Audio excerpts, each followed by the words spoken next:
ओम शांति। ब्रह्मा बाबा की जीवन कहानी में आज की कड़ी में हम देखेंगे ओम राधे का शुभागमन। इस प्रकार हैदराबाद के लोग इस ज्ञान से लाभ ले रहे थे। ऐसे सुंदर सत्संग में आने वाली माताओं बहनों में एक विशिष्ट कुमारी भी थी जिनका नाम राधे था। वे बाद में ओम राधे के नाम से प्रसिद्ध हुई। वे अपनी लौकिक माता के साथ ही सत्संग में और बाबा से मिलने आई थी। वह अपनी शोभा और गुणों से देवी सी लगती थी।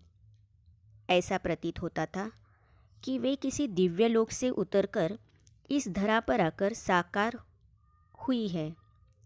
वे बहुत ही शिष्ट, प्रतिभाशालिनी एवं चमत्कारी बुद्धि वाली थी। वे अपने स्कूल में सदैव प्रथम श्रेणी प्राप्त किया करती थी। वे वीणा वादन में भी कुशल हस्त थी और गायन कला में भी अलौकिक थी। उनके स्वर में एक अनुपम दिव्यता थी। जब उन्होंने बाबा के मुखकमल से सच्चा गीता ज्ञान सुना तो उनका चित्त बहुत ही आनंदित हुआ। उस आनंद की तुलना में उन्हें सांसारिक सुख तुच्छ प्रतीत हुए। उन्होंने शीघ्र ही अपने जीवन के बारे में यह निर्णय लिया कि वे आजीवन ब्रह्मचर्य व्रत का पालन करेगी और स्वयं को संपूर्ण रीति से ज्ञानामृत पीने और पिलाने का उच्च कार्य करने में लगा देगी। उन्होंने मन में यह निश्चय किया कि यह ज्ञान सर्वोत्तम है।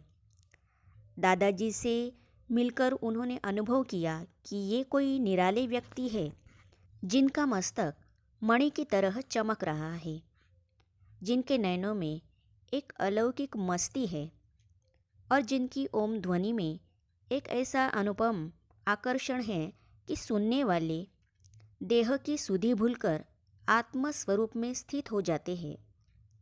इस प्रकार का दिव्य अनुभव करते ही राधा जी ने सिंधी भाषा में अपने अनुभव का एक गीत बनाया और जिसका भावार्थ यह है, ए सखियों, मैं आपको क्या बताऊँ और कैसे बताऊँ कि ओम मंडली में जाकर मैंने क्या देखा। सखियों, उस सुख का भी मैं कैसे वर्णन करूँ। वहाँ ओम का जो अलौकिक आलाप हो रहा था वह ऐसे तीर की तरह मेरे मन में लगा कि मेरा मन शीतल हो गया और मेरे गम के चिट्ठों का अंत हो गया।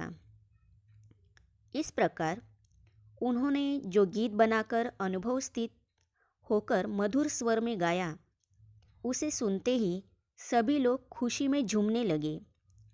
जब ओम राधे ने सत्संग में आना शुरू नहीं किया था, तब एक बार दादा की लौकिक पत्नी जसोदा को साक्षात्कार हुआ था कि श्री राधे भविष्य में श्री लक्ष्मी बनेगी और मैं उनको राज्य भाग्य दूंगी।